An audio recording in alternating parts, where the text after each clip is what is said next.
So thank you for inviting me again. When John invited me to come talk, he um, I wasn't quite sure what I was going to do, and I finally decided I was going to take a short 15-minute presentation that I had made for another project, and then add on to it things about airplane camouflage and markings, which I think are more relevant to people who do modeling. Call me crazy. Um, I've been taking, back in normal times, I've been taking world film classes at Fairfax County Adult Education, and one of the classes was on the First World War, and we were going to do the movie The Blue Max, and so I actually put together a 15-minute talk about the Blue Max, so people in the class who didn't know anything about World War I would know what they were seeing. So I'm going to start out with that, and that'll be the very beginning, and then I'm going to move on to things like airplane camouflage and markings. So the romance of World War I fighter pilots started during the war itself. This was a war of mass, senseless death, people dying in the trenches in vast numbers. Often the bodies weren't even found. And so the romanticizing the fighter pilots in all the countries made a lot of sense for boosting civilian morale. And it was also important for businesses because it helped boost their bottom line. So you had, in every country, you had aviation magazines, like the one on the left, La Guerre Aérienne Illustrée. You had postcard manufacturers of various types that were doing postcards of famous aces, like the Red Baron in the middle there. And so they actually promoted a lot of this ideal of the fighter pilots being knights of the air.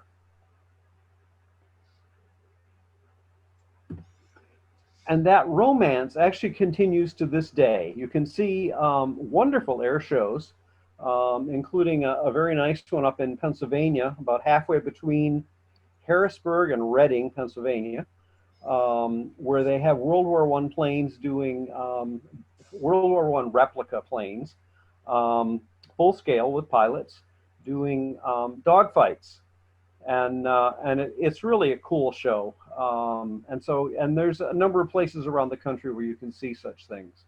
And also in serious journals like Over the Front, even in serious journals like Over the Front, you'll see articles like there was last year: was the Red Baron murdered? Was he shot down? Did he survive? And was he shot by people on the ground? Was looking at questions like that. So the romance is still there. And so we might ask, what's the personality of the World War I fighter ace? That personality is best exemplified by the character Maverick, played by Tom Cruise in Top Gun.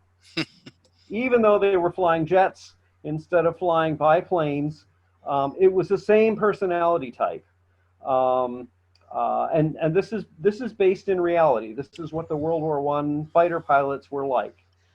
They had all these attributes: highly skilled, they're brash, undisciplined, things like that, and especially adored by blondes. So that's the archetype of the World War I fighter ace, and it's actually grounded in reality. So some of the famous aces that you've probably heard of. The most famous one is on the left there, the Red Baron, Manfred von Richthofen, who shot down more planes than anyone else. And then above him is the person who made him famous. Actually, it was Charles Schulz who made him famous through Snoopy. But he's now known to a new generation of people because of the Peanuts cartoons. In the center there is France's most beloved ace, Georges Guynemer. He was not the French ace who shot down the most planes, but he was the one who was most adored by the public. He was sick. He probably had tuberculosis, and yet he kept flying to kill as many Germans as he could who had invaded his country. Lower right, you've got a picture of Billy Bishop, who was a Canadian hero. He shot down 72 planes, almost was the Allied ace of aces, came very close. And he even was a Canadian hero in the Second World War for his promotion of Canadian patriotism and preparedness in the war. Upper right, you've got a picture of Eddie Rickenbacker there, who was America's ace of aces. He had only 26 victories, but we didn't start until the middle of the last year of the war. He was already a famous racing car driver when he started, and then he became Pershing's chauffeur and wangled his way into taking flying lessons, and so he became our American ace of aces in World War I, and then went on to found Eastern Airlines. So I want to talk some about the fighter planes, but first I want to make I want to let you know these pictures on here are stills from the movie The Blue Max. A friend of mine got from his father, when his father-in-law died, he went through his father-in-law's stuff. The guy had been an artist and did a lot of World War I and other aviation subjects. And he had this collection of still photos from the movie The Blue Max. And my friend has no idea how he got them, but he passed copies on to me, and so I'm using them for part of this talk to illustrate what's going on. So the fighter planes were generally single-seat fighter planes. They had machine guns that were synchronized to fire straight through the propeller, so you could aim the gun by aiming the plane. It was a real advantage in aerial combat.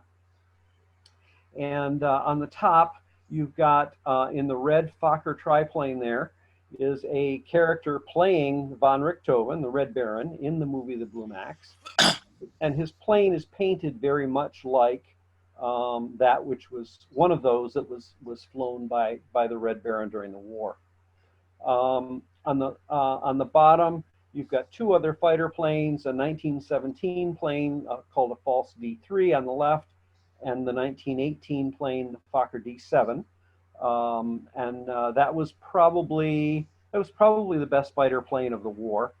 And so that figures prominently in the movie. And I will say, despite the fact that the Fokker D7 is very well done historically, there's a lot of problems with the color and markings on the other two planes. And I'll talk about some of that stuff as we move on. So we've got fighter aces and fighter planes, and the question is, what did they do? At least that's the question I want to answer for you.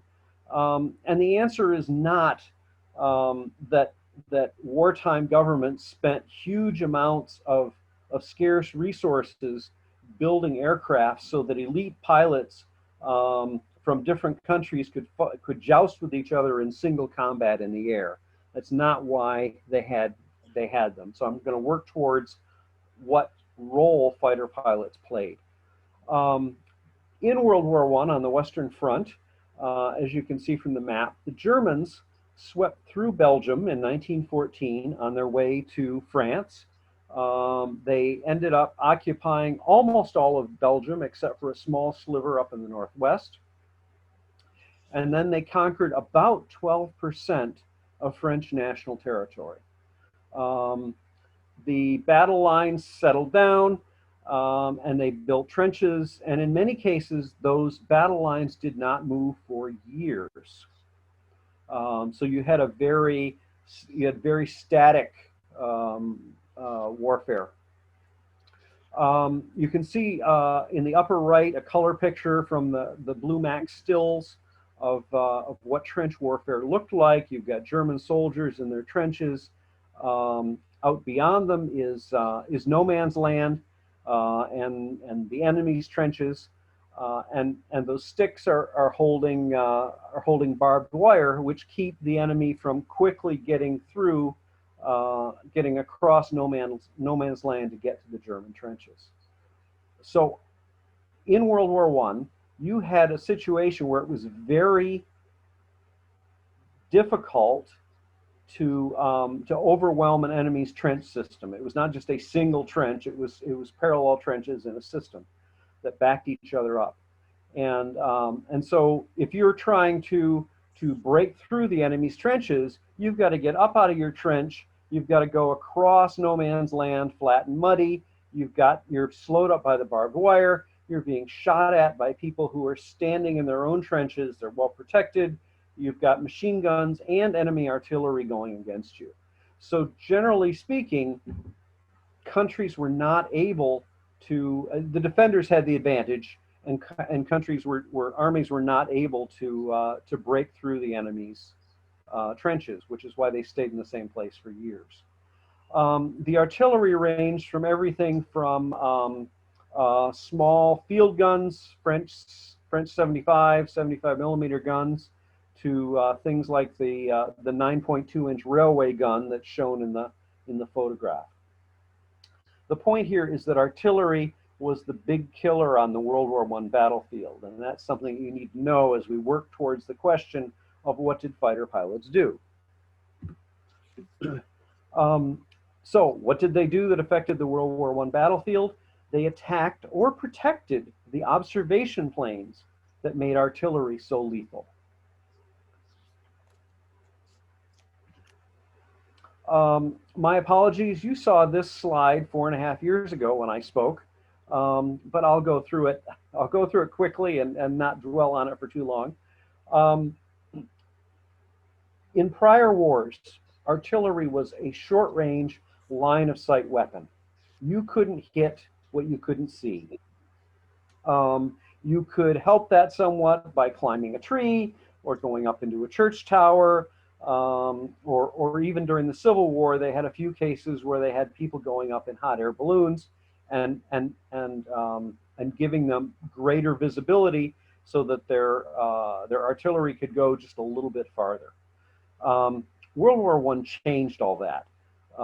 You had airplanes circling the battlefield, and they were correcting the artillery fire so that, say you have a French artillery battery over there on the left, and they can fire miles into German territory, very far beyond what they could see, because they're going to fire a shell or a couple shells, and they're going to land, and the people in the observation plane are going to send back a message in Morse code telling them where they need to change the shot in order to hit the target that they're trying to go after. So what you've got is airplanes extending both the range and the accuracy of artillery in World War I. And those were the planes that needed to be protected or attacked by fighter planes. So if you've got this situation, you've got airplanes observing the entire battlefield, suddenly artillery is much more accurate and long range than it used to be. What are the implications? One is camouflage, as in the top picture. You not only have to camouflage yourself as an individual soldier so you don't get shot by the enemy, but the whole battlefield has to be camouflaged, at least any important infrastructure in it, because airplanes will see it and they'll direct artillery fire against it. You know, whether we're talking about your own artillery batteries or rail spurs, things like that. Things had to be protected from aerial observation. As I said, the people in the trenches the people on defense in the trenches always had the advantage on the World War I battlefield. You add the fact that armies cannot mass without being seen, and the fact that they can be seen and shelled accurately with artillery. It made that situation even worse. They made it even harder for any army to break through the enemy's trenches. Because of that, troops often had to assemble and live hidden in tunnels for days before an offensive. That was the only way they could mass enough troops. The picture on the bottom shows some chalk caves beneath the city of Amiens. and so people would stay down there. I mean, there's still World War I graffiti on the walls, and you know, stuff like that, and junk left over from World War I, because not many people get down into those tunnels. And so the troops might have to stay there for a week while they mass enough troops to make an offensive. Armies also had to move at night, which they never had to do before. And that greatly reduced their effectiveness. So all this stuff that impairs how armies function really made stalemate worse because of aviation.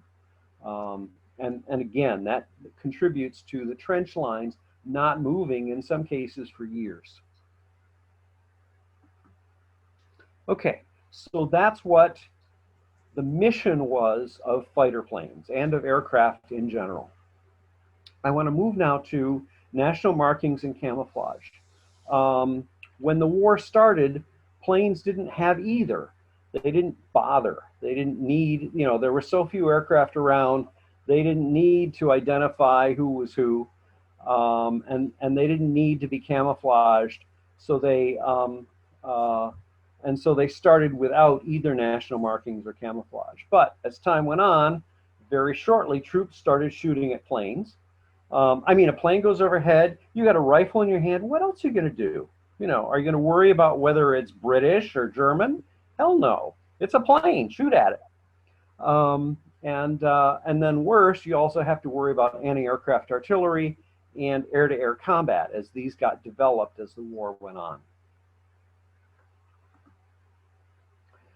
The French were the first ones to create the cockade that was used by all the Allies, and they based it on a cockade that was used during the French Revolution, that people used to identify themselves as being part of the revolution. And you can see one on the hat there in the portrait on the right.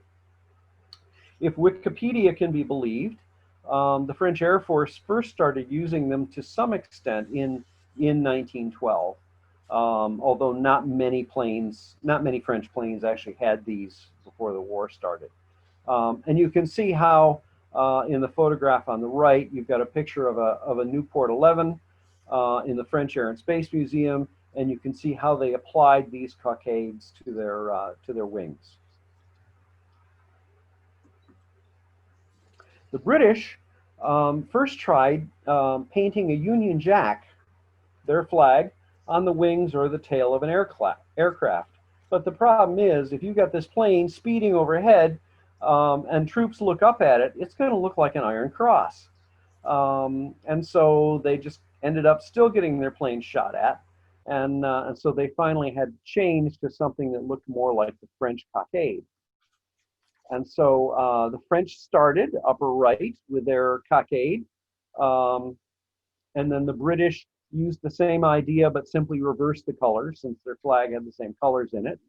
And then as each country joined the war, although Russia was in there from the beginning, as each country joined the war, then they used the colors from their national flags to create their own cockades so everybody could tell who they were.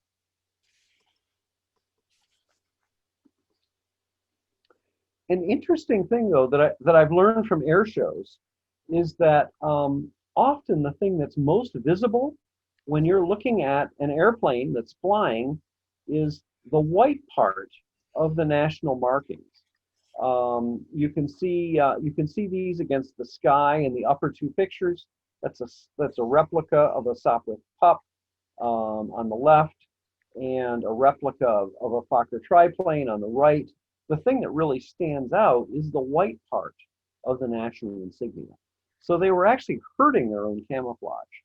The picture on the bottom shows the Sopwith Pup on the airfield, and you can sort of tell what it would look like if you were looking at it from above and looking down at the green ground and the plane.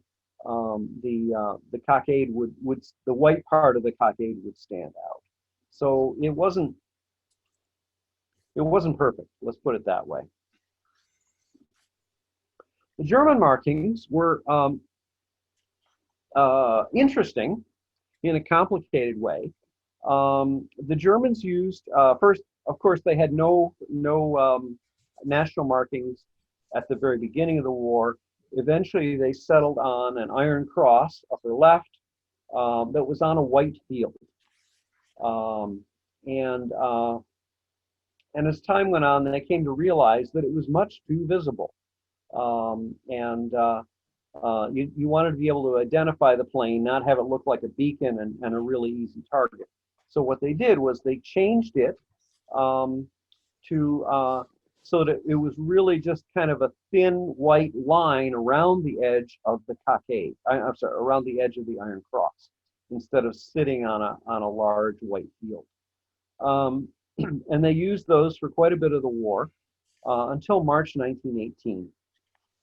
By that point, the Germans realized that there was a flaw with their national marking. The thing is, if you're looking at an airplane in the distance and you can't see the national markings, you don't know what it is. If the plane is really close, you can see the Iron Cross and you can tell what it is.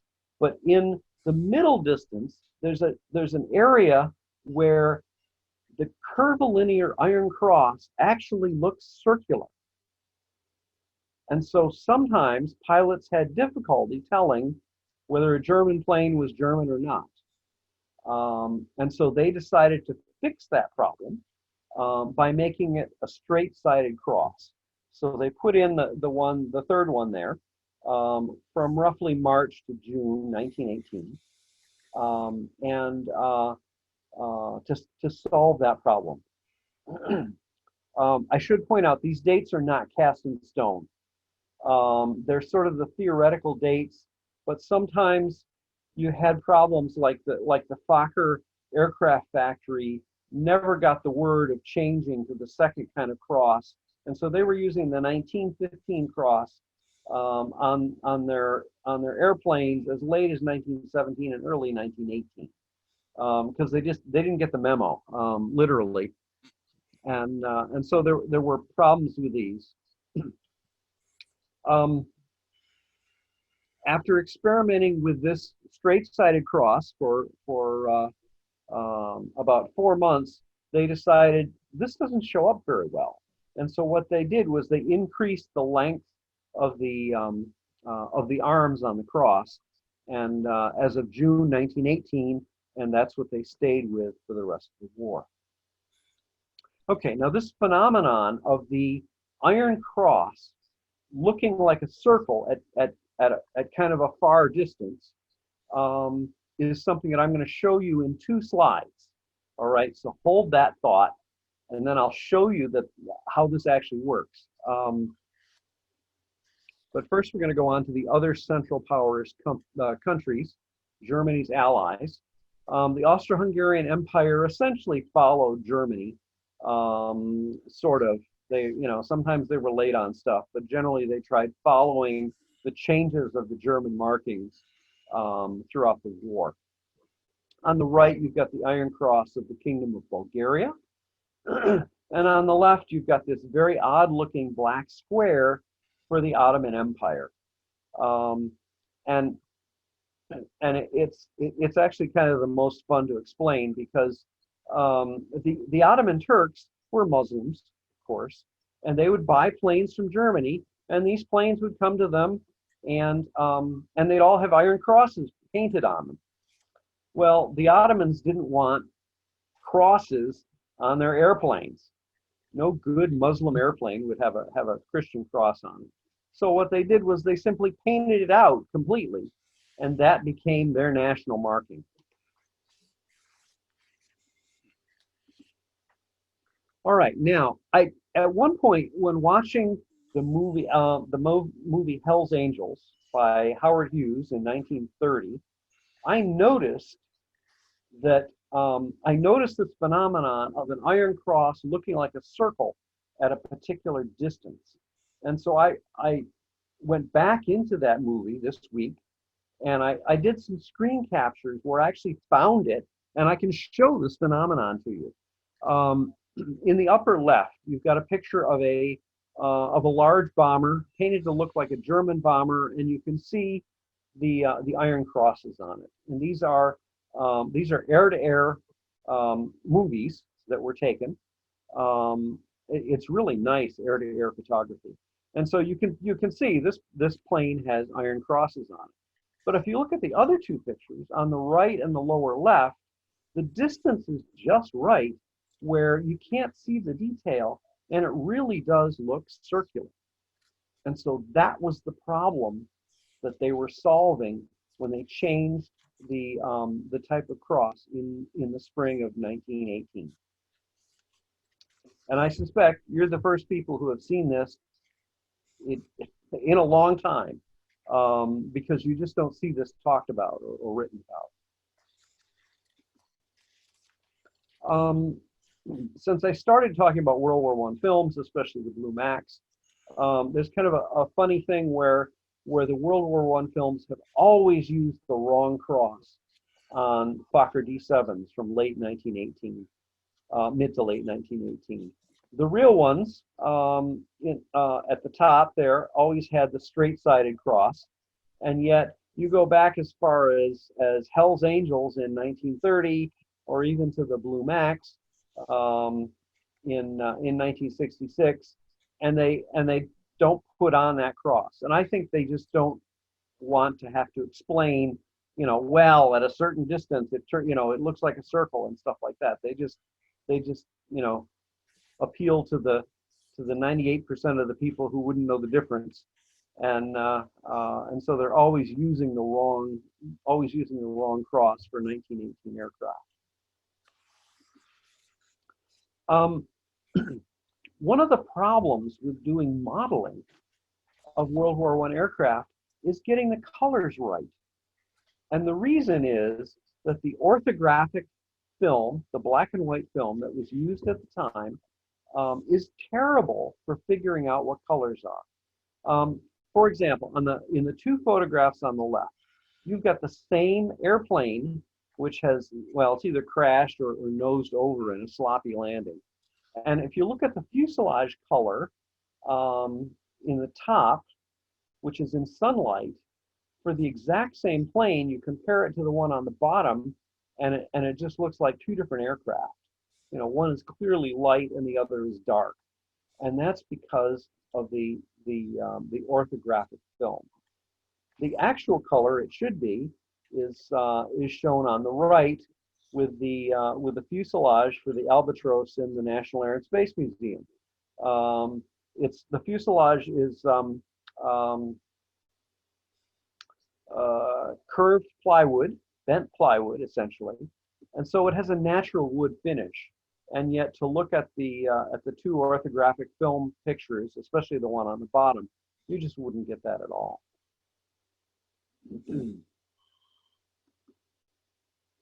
So, how do we solve the problem of getting the correct color of the aircraft? I've got several suggestions. One is very good aviation museums and their websites. They will have original aircraft, or they'll have replicas that have been well researched, where they've actually been able to put the time into getting it right, and they have a motivation for getting it right. And certainly the websites are easier to see, especially now, than to travel to Le Bourget Airport and see the French Air and Space Museum. So use the websites for getting the colors right. Every once in a while, you can even find a museum exhibit that will show the actual fabric. The photograph is fabric from Quentin Roosevelt's Newport 28 at the Air Force Museum in Dayton. The bibliography that I had you sent has like 4 pages of articles and books that can help you with getting the right colors for individual aircraft. That did go out, right? Yes, that went out with the meeting notice. Okay, wonderful, wonderful. Yeah.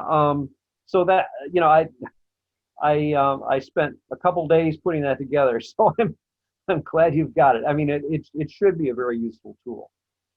Another thing you can try is there are World War I artists, um, including some from the war itself. There was Henri Faré, the Frenchman, Rudolf Stark, the German, and Clayton Knight, the American, who did paintings based on their actual experiences.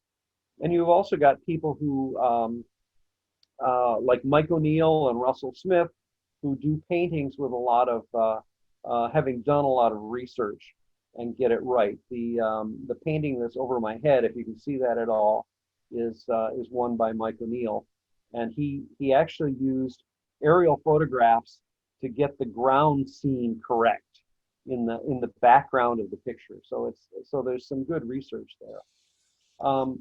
There are a few color photographs from World War I.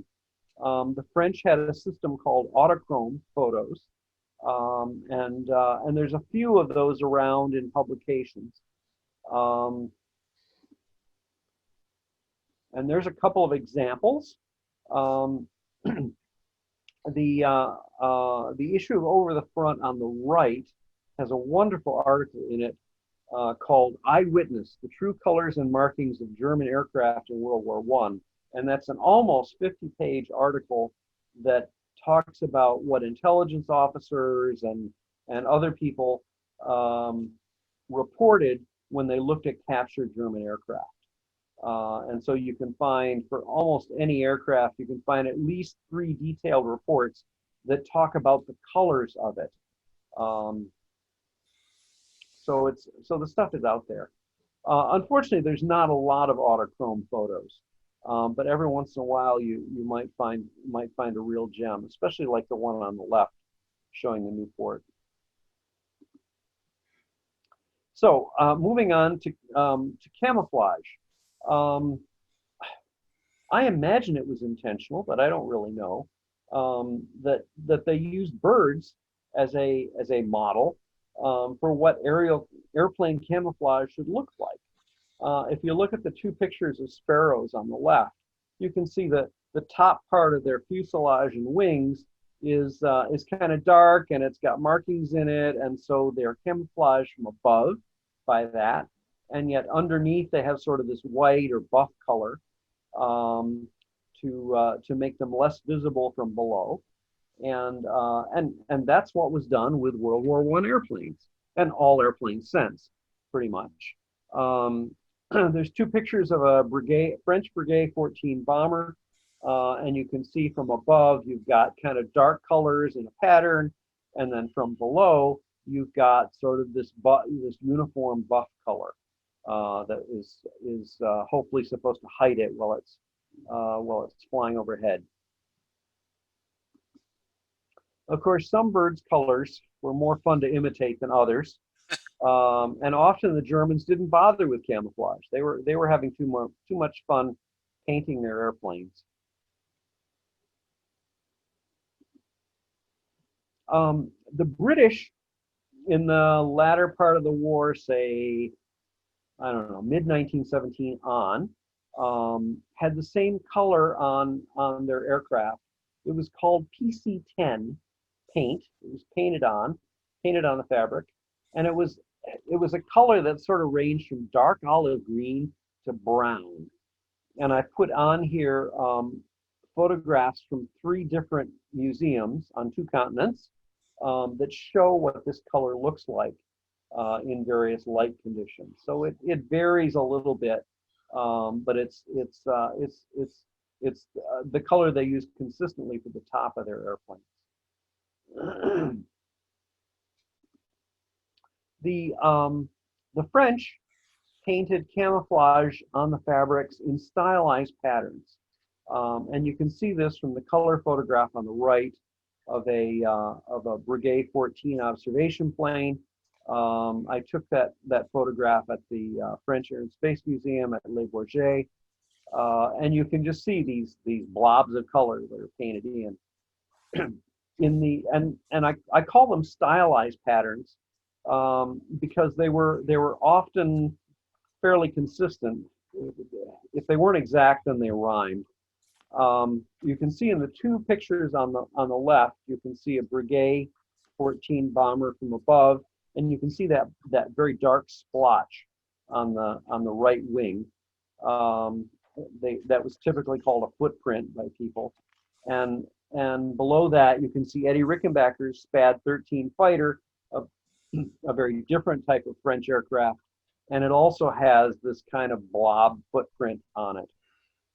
So they were fairly consistent, and I think you can actually tell, if you're really familiar with the patterns, I think you can actually tell which manufacturer manufactured the plane.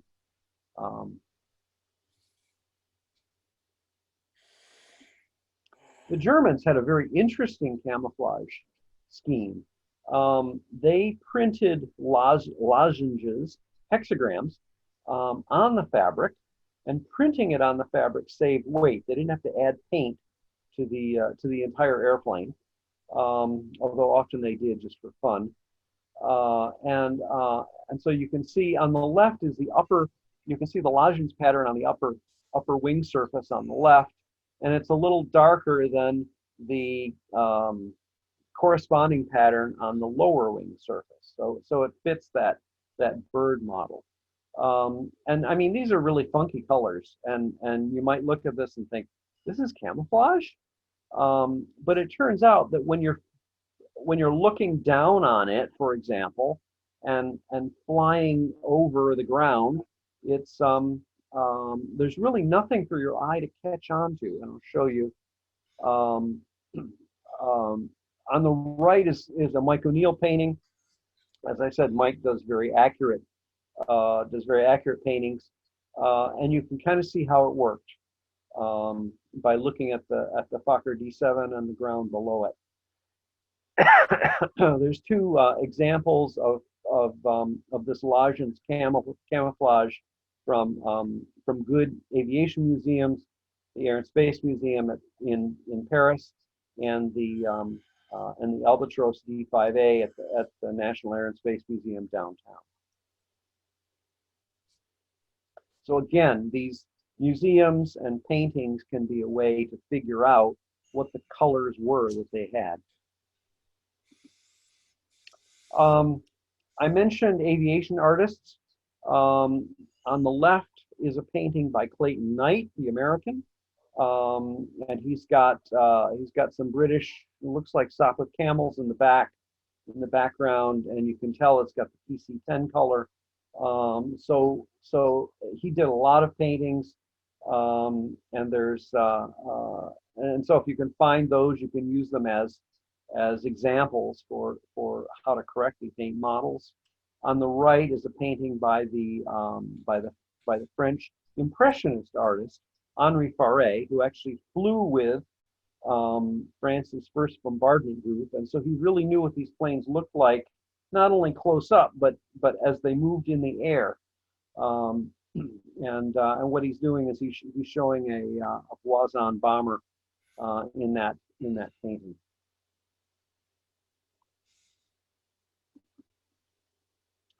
I'm going to move now to squadron markings. We talked about national markings and camouflage. I want to talk a little bit about how the squadron markings differed from country to country.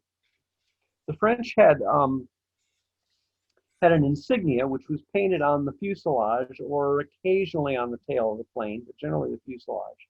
And they were often very whimsical, even odd things.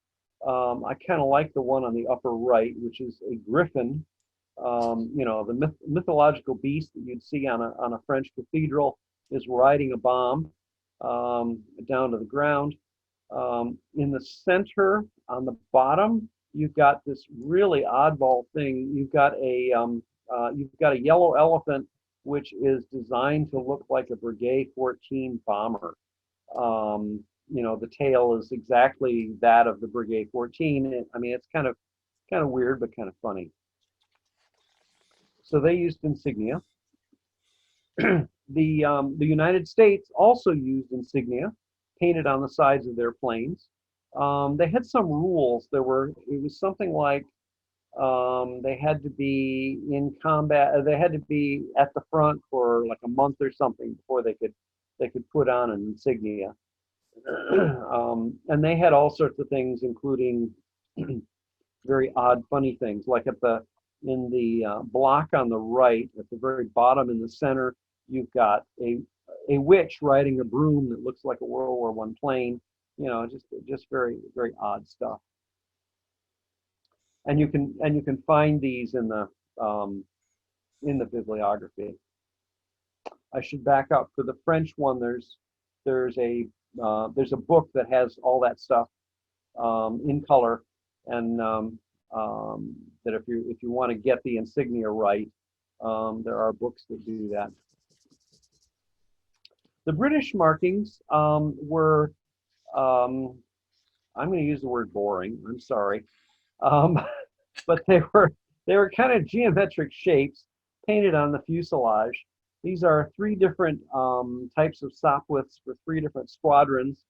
On the left, you've got Sopwith triplanes, and they've got something that looks like an equals mark standing on its head, and that was their squadron marking.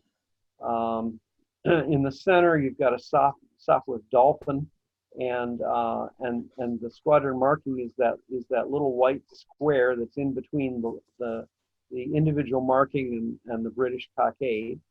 And on the Sopwith snipe at the bottom, you've got three stripes on the fuselage, and so so they use these geometric shapes. The Germans were more colorful. The Germans sometimes had insignia, but often they used colored designs on the planes. Like, for example, on the left, the Albatros D5A in the Air and Space Museum, the U.S. Air and Space Museum, is from Yasta 46, and it has green and yellow stripes on its tail, and all of the planes from Yasta 46 have the same thing. In the picture on the right, you have the second fighter group, Jagdgeschwader 2, and all of the planes in that group had blue fuselages, no matter what kind of plane they were, but the noses were all a different color depending on which squadron in the group they belonged to.